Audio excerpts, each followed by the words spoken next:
পরকীয়ার সম্পর্কে জড়িয়ে অন্যের স্ত্রীকে নিয়ে পালিয়ে যাওয়ার অভিযোগ উঠল বিজেপির মণ্ডল সভাপতির বিরুদ্ধে।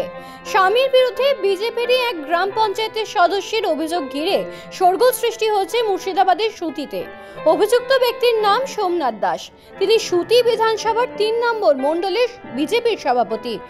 শুধু সোমনাথ দাসের স্ত্রী নয়, স্ত্রীকে নিয়ে পালিয়ে যাওয়ায় ছোট সন্তান নিয়ে ক্ষোভ প্রকাশ করছেন হতভাগা স্বামীও।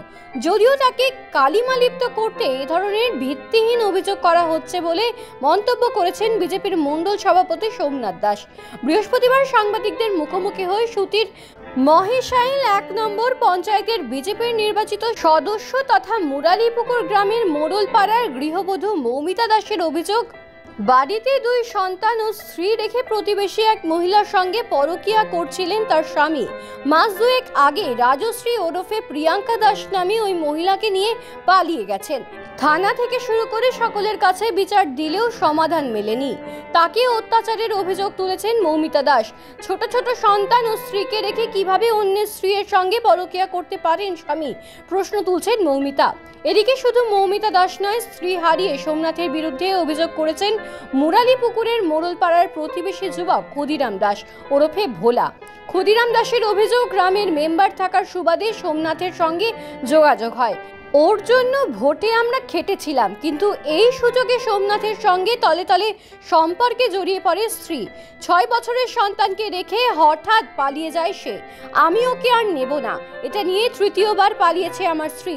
সন্তানের মুখ দেখে প্রথম দিকে গ্রহণ করলেও আমরা তাকে আর বাড়ি চাপতে দেব না।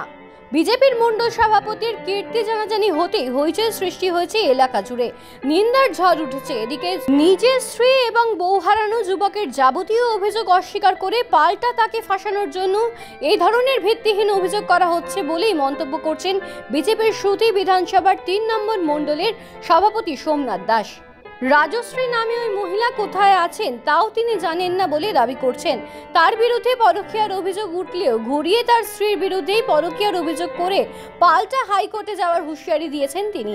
পাশাপাশি ভোলা নামে ওই যুবক তার স্ত্রীকে নির্যাতন করত, তাই তিনি শুধুমাত্র হেল্প করেছেন বলেই দাবি করছেন বিজেপির মণ্ডল সভাপতি।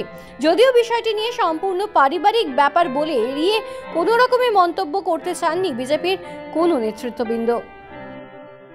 বলতে 2 মাস আগে আমার স্ত্রী সোমনাথের সঙ্গে পালিয়ে গেছে।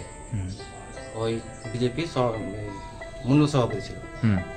আমার গাড়ি নেই, বাড়ি নেই, ওরা যত আমার সোনা দানা গয়নাগাটি ছিল, টাকা পয়সা সব নিয়ে উদার করে চলে গেছে। আমি সব থানায় কোর্টে মোটে সব জানাচ্ছি এসব ব্যাপারগুলো।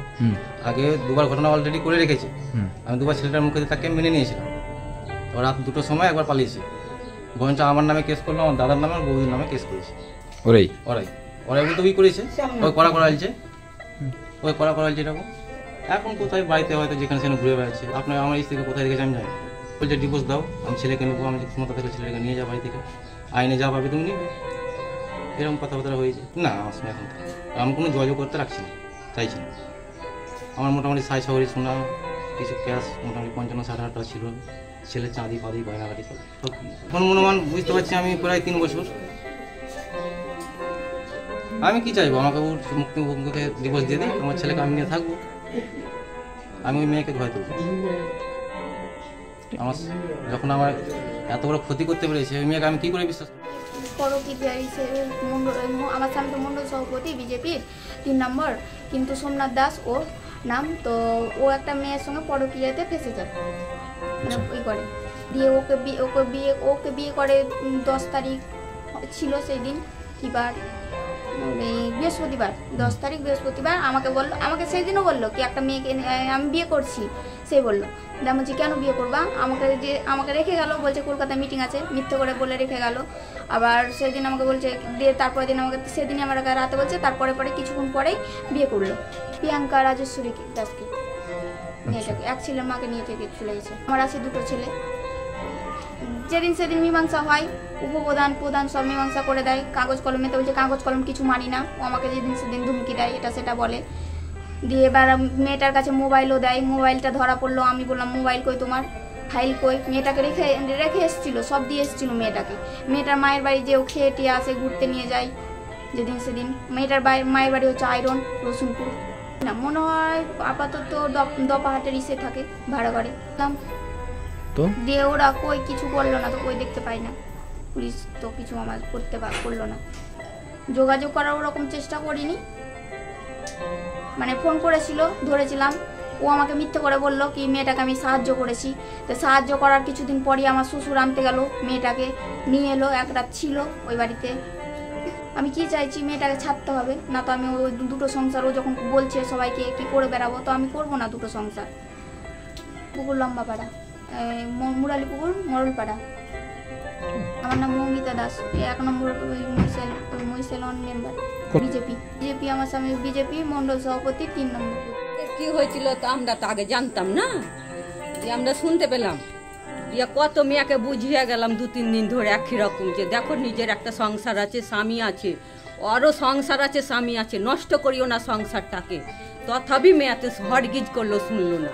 তো ওগুলা কি মেয়ে, দুজনাই বিভৎ, আরও সংসার আছে, 2টো ছেলে আছে, মানুষ কত সহ্য করবে। আর বাড়িতে প্রতিদিন অশান্তি এই লেগে, তো কেউ স্বামীতে কেউ ওগুলো আসপদ্দা দিবে, অশান্তি হবে। তো বলে ওকে মারে ধরে, মারবেই তো, ওকে তুলে ধুবে। মেয়ের বলে জ্ঞান হয়ে আছে কি বলে মায়ের চরিত্র খারাপ। আইরন ওষুন বাঙার বাড়ি, আর না জানবে না কিসে লাগে, ওখান থেকে তো হয়েছে, তো জানবে না। শিক্ষা দাস মামি।